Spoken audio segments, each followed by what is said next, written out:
أعوذ بالله من الشيطان الرجيم. بسم الله الرحمن الرحيم. Sister, thank you for waiting. Would you please state your name and occupation, then state your question? I'm Sakina D'Souza, and I'm a Catholic. I believe Brother Yusuf was a Catholic before. I would like to ask him the simple question. He was brought up like a Catholic, but what made him change?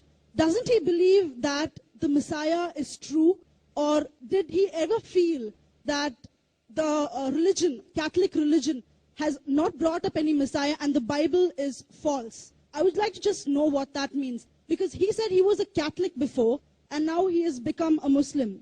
What made you change? What was that storyline before? Doesn't he believe that there is a Messiah, or the Messiah had come, saved us, died on the cross? Thank you very much for a good question. I hate to disappoint you, but I wasn't a Catholic. But I was with a Catholic priest the night that he accepted Islam.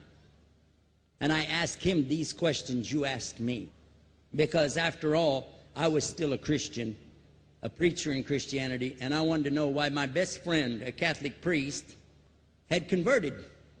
That's a pretty weird thing.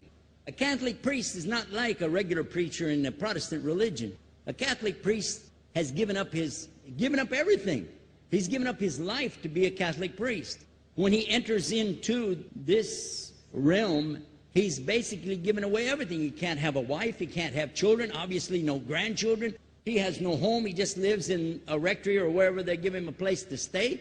And he's sent wherever they tell him to go, do whatever he's told to do, and that's it. And he cannot disobey the Pope, otherwise they can kick him out of the religion, and if they do, he's excommunicated and he goes to hell forever. So how would a person like this want to become one of those Muslim terrorists? That's what I wanted to know. He explained in a very few beautiful words something that I came to learn for myself. He said that he was sincerely in the Catholic religion because he believed in God, that he had studied, his degree was in theology, and a part of the teaching that they as priests have is to study Islam. Every priest is forced to study Islam. Now you may not know that, but you can ask your priest and he'll confirm it. And when you study Islam, even when Islam is taught to you by somebody who hates Islam, as long as they don't corrupt it too far, you can still see the truth in Islam. A classical example happened to me just recently when I was in Saudi Arabia. A friend of mine, very old copy of one of the first Qurans ever translated to English by George Sale.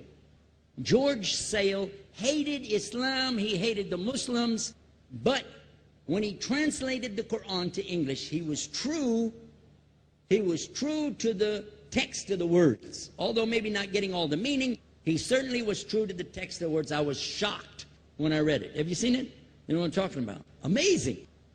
And listen to this. George Bernard Shaw, for instance, is one of many, a long list of people who read this and realized the truth of Islam. When people see the truth of Islam, it can change them if they want to be guided. If they want the truth, it can change them. You might think, I'm a Catholic, I'll never be anything but a Catholic. But I'm going to ask you a question, and I want you to be honest. This is not for you to, start a debate, but just be honest. Was Jesus a Catholic?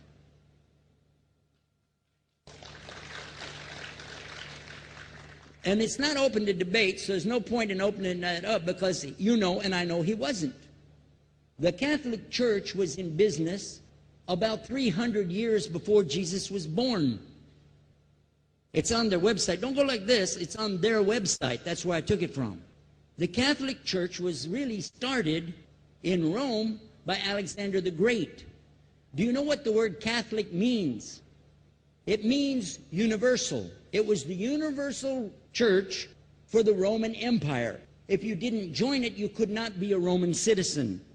And it was opposed to the teachings of Judaism and opposed to the teachings of the early Christians for more than 200 and some years. And they were diametrically opposed to each other to the extent that it was the Romans killing the early Christians. Now, if you understand that, and you go to their website and read, they didn't even take over Christianity until the year 325 AD. And when they did, they changed a lot of things, again, referring to their own website. But if you want to check it in Britannica or Americana or grow your encyclopedias, go ahead and read about the Catholic Church. When, in August of 325 AD, at the Nicaea Council, they took over, first thing they said was, let's change the date of the birth of Jesus to be the same date as that of Mithras, which was the god, one of the gods worshipped there, and also the sun god's birthday was the same day, December the 25th, believing it to be the shortest day of the year. And Constantine was a sun worshiper of Sol Invictus.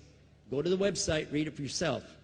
There are a lot of points, but not the least of which, even today, if you go in any Catholic church, and I have, you'll see so many portraits and statues and idols and images throughout the whole place, that for the one who's never experienced that, for a Muslim who knows about these images, he'll be like, whoa, a'udhu billah. Whoa, what's this? The first time I walked in a Catholic church, I was about 10 years old. I was shocked.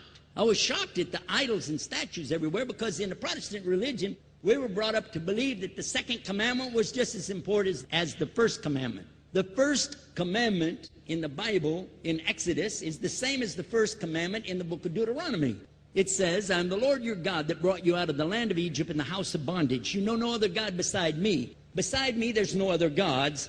Thou shalt not have any other gods beside me. How many in this room agree with that commandment? Raise your hand. You notice the Muslims are raising their hand, because it means Ashhadu la ilaha illallah. That's the first commandment for us as well.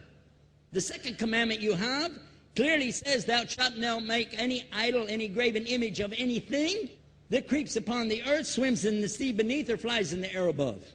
And I was sitting in a church one time, sitting there in the morning service, watching, the preacher talk, and, they go on and on and on, and sometimes you lose your train of thought. I was looking. Whoa! On the front of the podium, there was a fish. A fish. For the symbol, make you fishers of men. They had a fish. I said, whoa.